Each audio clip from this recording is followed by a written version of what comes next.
Um grito só pode ser alto. Já ouvi isso numa lista de pleonasmos. Descer para baixo é um pleonasmo. Subir para cima é um pleonasmo. Gritar alto é um pleonasmo. Porque se desce, só pode ser para baixo. Se sobe, só pode ser para cima. Se sai, só pode ser para fora. Se entra, só pode ser para dentro. E se gritar, só pode ser alto. Mas nem é, viu? Em termos de ondas sonoras, existe uma confusão entre as qualidades sonoras da intensidade e da altura do som.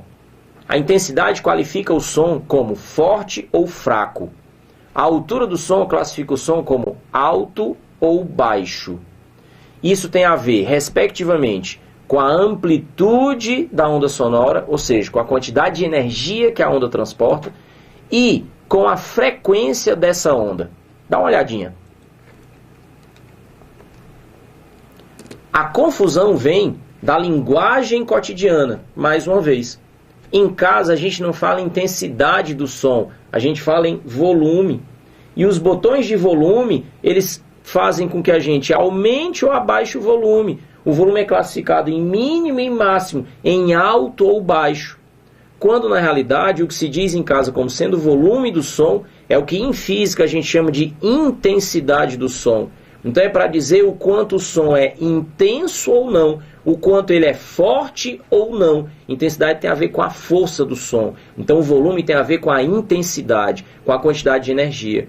A gente classifica, olhando para a onda, um som fraco e um som forte. Isso depende de quê? Isso depende da amplitude da onda sonora, que é exatamente esse espaçamento entre os nós da onda no ponto central e as cristas no ponto mais alto, ou os vales no ponto mais baixo. Então a amplitude do som, se é pequena, o som é fraco, se é grande, o som é forte. E isso é que é o volume. Então, fisicamente falando, nós deveríamos dizer o volume está fraco ou o volume está forte. Quando é que o volume está forte? Quando eu estou gritando.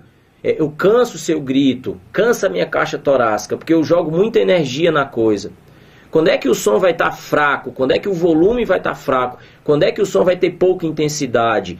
Quando eu estou sussurrando. Quando eu estou sussurrando, consigo falar horas desse jeito, porque eu não boto tanta energia.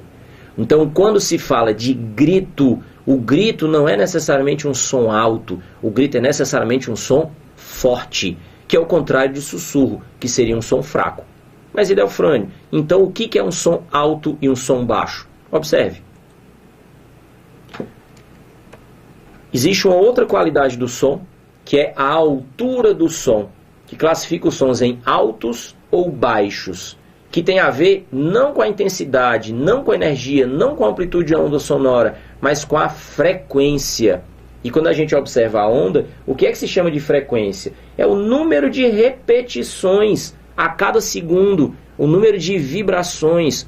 Uma onda sonora é um fenômeno oscilatório. É o que acontece, por exemplo, quando nós temos instrumentos de corda. E eu coloquei aqui, primeiro um violino e depois um violoncelo.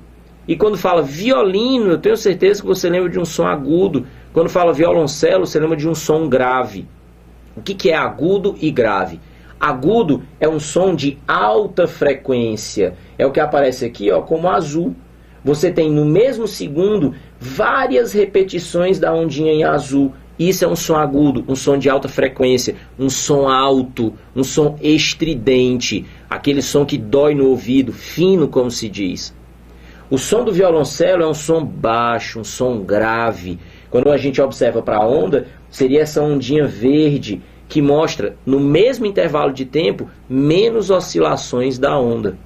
Então não se pode fazer confusão. Volume que se fala do som não é a altura, volume não é alto ou baixo, volume é intensidade, volume é forte ou fraco. Resultado final da história. Tem gente que acha que um grito só pode ser alto, mas nem é, viu?